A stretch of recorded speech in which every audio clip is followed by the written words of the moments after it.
Picture it. The year is 1956. Deep within the bowels of a classified U.S. Air Force facility in Dayton, Ohio, a breakthrough occurs. Anti-gravity, once the fever dream of science fiction writers, is not just possible, it's achieved. The device, nicknamed Project Skylift, is crude yet effective. A disc, no larger than a child's playground merry-go-round, levitates with the grace of a hummingbird. This wasn't just about defying gravity. It spelled the dawn of a new era. But, as history would have it, the world never knew. Why? Because it was buried, erased. A shadowy cabal of military-industrial elites decided that such power was too great for the public's hands. The official narrative? Anti-gravity is impossible. The reality? It was just too profitable to suppress. Fast forward to 2026. The world above us is a marvel of engineering, floating cities suspended in the sky. These are not the whimsical visions of artists but tangible, livable environments. Imagine colossal platforms, each the size of Manhattan, hovering miles above the Earth's crust. They are sustained by the very technology that was stifled 7 decades ago. The materials? A composite of titanium and carbon nanotubes, rendering them virtually indestructible. The cities themselves are architectural masterpieces, with buildings reaching even higher into the skies. Wind turbines and solar panels cover every surface, providing limitless energy. Yet, this utopia isn't for everyone. It's a gated paradise for the elite, built on the foundations of a technology denied to the masses. The ultimate luxurious escape or a chilling reminder of our earthly divisions. Let's peel back another layer. The project, you see, was not just about defying gravity. It was a geopolitical weapon. In 1956, the Cold War was in full swing. The United States, ever wary of Soviet advances, saw anti-gravity technology as a strategic advantage. Imagine being able to deploy troops or equipment anywhere in the world, instantaneously. No borders, no barriers. Such power could change the balance of power overnight. But the exposure of this technology would also unleash chaos. Nations vying for control, potential for misuse, and the inevitable arms race. Hence, the decision was made. Lock it away, keep it secret. The public was given rockets, satellites, and space shuttles, a mere distraction from what was truly possible. Now, consider the environmental impact. Earthbound cities are plagued with pollution and resource scarcity. Floating cities, however, operate in harmony with their environment. They harvest rainwater, purify air, and rely solely on renewable energy. The irony? The very technology that could have saved our planet was hidden away for decades. A betrayal of monumental proportions. While environmentalists struggled against industrial giants, the key to salvation hovered just out of reach, hidden in plain sight. The narrative sold to the public was one of technological limitations and economic feasibility. The truth was much simpler: greed and control. And who, you might ask, are the gatekeepers? The names are familiar: Lockheed Martin, Boeing, Raytheon, and a few select government agencies. They profited from the status quo, from wars fought over oil and territories. With anti-gravity, their empires risked collapse. So they spun narratives, funded disinformation campaigns, and ensured that anti-gravity remained a myth. The public, distracted by the space race and nuclear threats, never suspected a thing. But every cover-up leaves traces. Declassified documents, whistleblower testimonies, and leaked memos reveal a tapestry of deceit. The floating cities are real, and they've been waiting for us all along. It's time we reclaim what's ours. Delve deeper, and the early tests of anti-gravity technology reveal themselves in dusty archives. Let's visit the Nevada desert, 1957. A location chosen for its isolation and secrecy. Picture vast expanses of nothingness, broken only by the occasional tumbleweed and the low hum of generators. Here, engineers and scientists, under the watchful eyes of military overseers, tested the limits of their discoveries. The anti-gravity platforms, though primitive, demonstrated capabilities beyond conventional aircraft.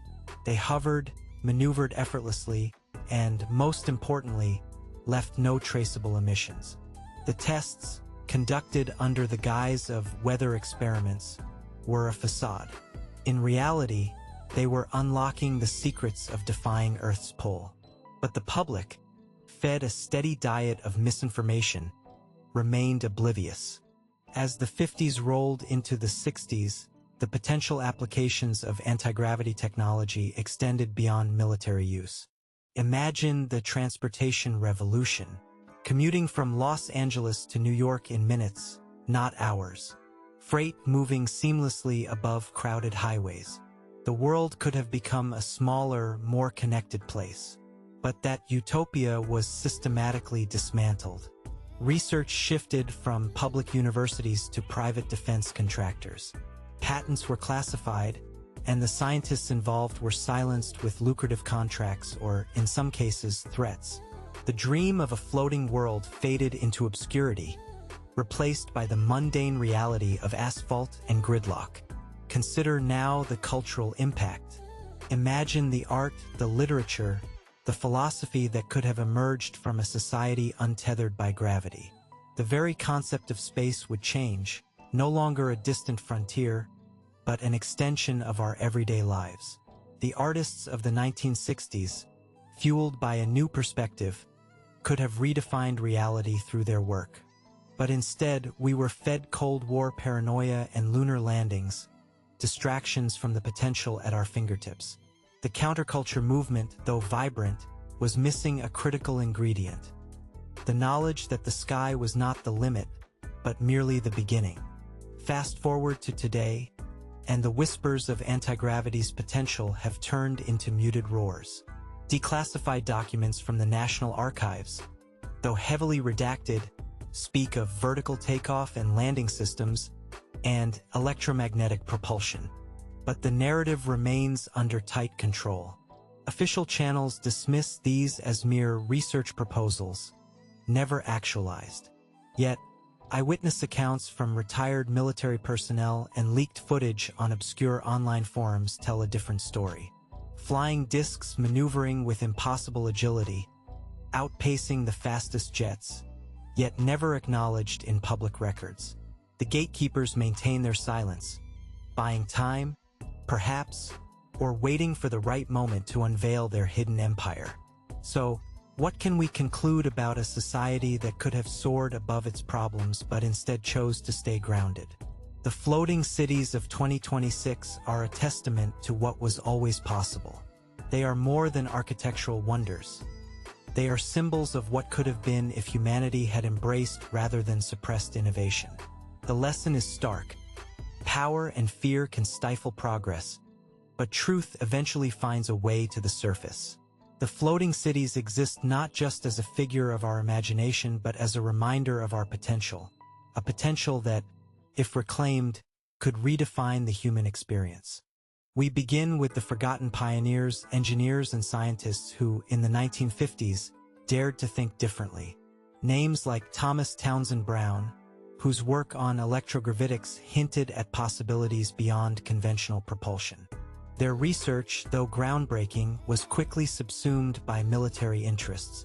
Imagine laboratories buzzing with innovation, where gravity was not a constraint but a variable to be manipulated. Yet these visions were abruptly shuttered, their progress silenced under the guise of national security. The dreamers became ghosts in their own lifetimes, their contributions reduced to footnotes in classified files. Their legacy, a tantalizing what-if that haunts the fringes of scientific history. Let's shift to the economic implications had anti-gravity technology been embraced. The oil giants Exxon, Shell, BP would have faced obsolescence. Energy independence would be achievable not with fossil fuels, but with the boundless potential of electromagnetic propulsion. The wealth of nations could have shifted overnight, with power moving from oil-rich regions to those who harnessed the skies. the economic playing field would have been leveled, fostering unprecedented global cooperation. But instead, the status quo prevailed. The oil tycoons, with their deep pockets and political clout, ensured that anti-gravity remained a fantasy. They were the gatekeepers, barring the door to a future free from their grip. Consider the geopolitical ramifications. With anti-gravity, borders become irrelevant. Militaries, unbound by terrain, can deploy forces instantly across the globe. Control of the skies becomes paramount, rendering traditional ground-based defenses obsolete. The Cold War, rather than a nuclear stalemate, could have transformed into a race for aerial supremacy.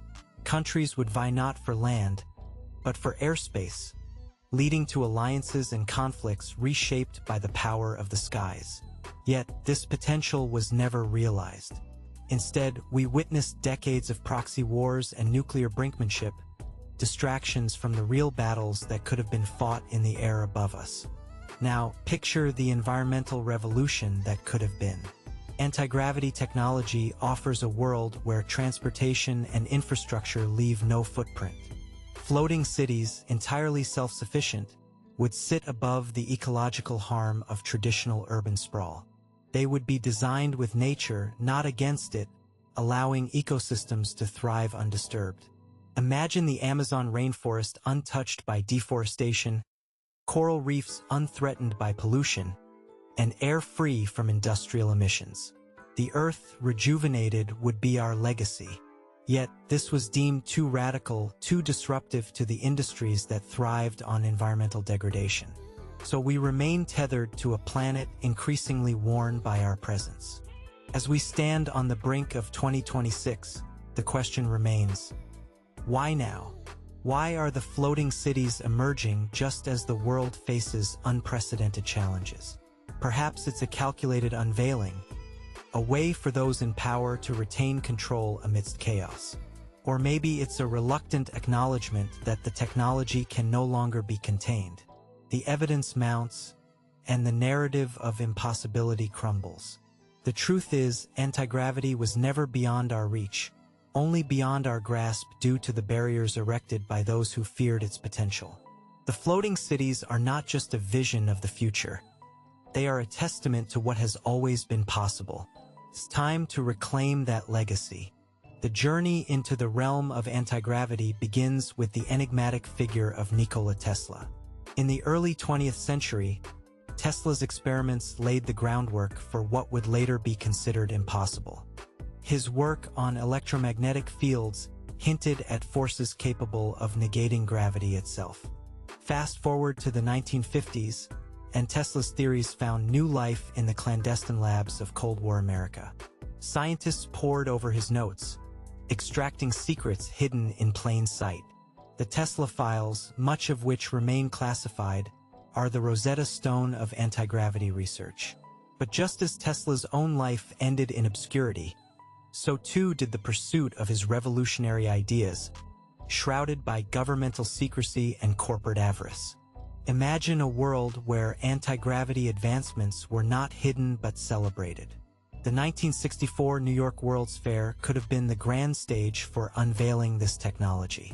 Pavilions showcasing levitating cars, floating homes, and personal hovercrafts, all powered by the very forces that modern science declared impossible.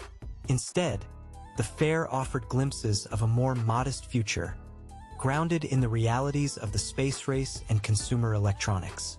The public, dazzled by the spectacle, remained unaware of the true revolution happening behind closed doors. The potential for a paradigm shift was there, but those holding the reins chose to keep the show small. Now, cast your mind to the clandestine meetings in the bowels of the Pentagon. Here, military strategists and industrial magnates conspired to control the narrative. Anti-gravity technology was too powerful to share, they argued. Its potential to disrupt military and economic structures was too great.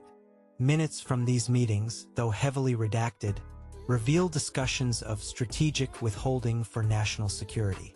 The public was led to believe in the myth of technological impossibility, while in reality, discussions of deployment plans and profit margins took precedence. The decision was made. Anti-gravity would remain a ghost, whispered of but never seen. Envision the urban landscapes that could have risen from this hidden technology. Cities no longer constrained by geography or resource scarcity.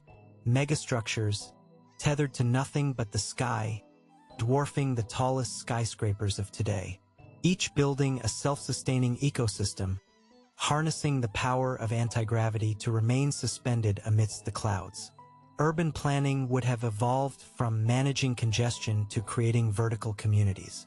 The skyline, as we know it, would appear quaint by comparison. Yet, these dreams were relegated to the domain of speculative fiction, a utopia denied by those who saw only risk in its realization. As we stand on the precipice of a new era, the unveiling of these floating cities serves as a stark reminder of what has been withheld. The technology was never beyond our reach. It was simply kept from us. The question now is not whether these cities will define our future, but who will control them. Will they become exclusive enclaves for the elite, or can they herald a new age of equality and innovation for all? The power to shape this narrative lies not with the gatekeepers of the past, but with the visionaries of tomorrow. It's time to reclaim the skies. Imagine the societal transformation had anti-gravity technology been democratized. Public transportation would transcend the mundane, shifting from roads and rails to airways and skyways. Picture entire fleets of levitating buses seamlessly gliding above urban congestion, transforming daily commutes into serene journeys among the clouds. In this alternate reality, travel becomes an experience, not a chore. The infrastructure of cities would adapt, with docking stations floating above traditional terminals, reshaping urban design. But instead, our reality remained bound to the ground, progress stifled by those who saw more profit in delay than in the leap forward. Consider the scientific breakthroughs that could have accompanied this technological leap. Space exploration, unshackled from the constraints of rocket propulsion, would become accessible. Imagine spaceports stationed in the stratosphere, launching missions not with explosive force but with gentle ascension. The cosmos, once distant and daunting, would become a new frontier for discovery and habitation. Anti-gravity could have turned science fiction into everyday reality, making pioneers of us all.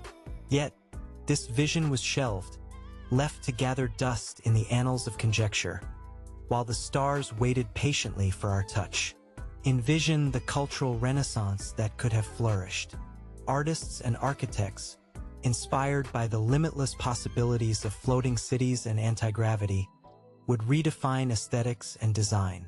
Structures no longer bound by gravity could take on forms previously unimaginable, symphonies of light and space. Museums, concert halls, and theaters, suspended in the air, would offer perspectives that challenge and uplift the human spirit. This cultural explosion, fueled by innovation, could have bridged divides, fostering a shared sense of wonder and possibility. But instead, this era of enlightenment was postponed, deemed too radical for its time. Now, imagine the environmental benefits of an anti-gravity-driven world. The Earth's surface, relieved from the burdens of urban sprawl and industrialization, could recover and thrive. Forests, rivers, and ecosystems, once threatened by human encroachment, would rejuvenate. The air would be cleaner, the skies clearer, as pollution from traditional transportation vanished. Anti-gravity promised a harmonious coexistence with nature, a future where humanity could thrive without compromising the planet's health. Instead, the environment continues to bear the brunt of outdated technologies, its potential for renewal overshadowed by inertia. As we stand on the cusp of this potential reality, the question remains: will we seize the opportunity to redefine our existence, or will we allow the shadows of the past to dictate our future? The floating cities now emerging into view challenge us to rethink our relationship with technology, power, and the planet.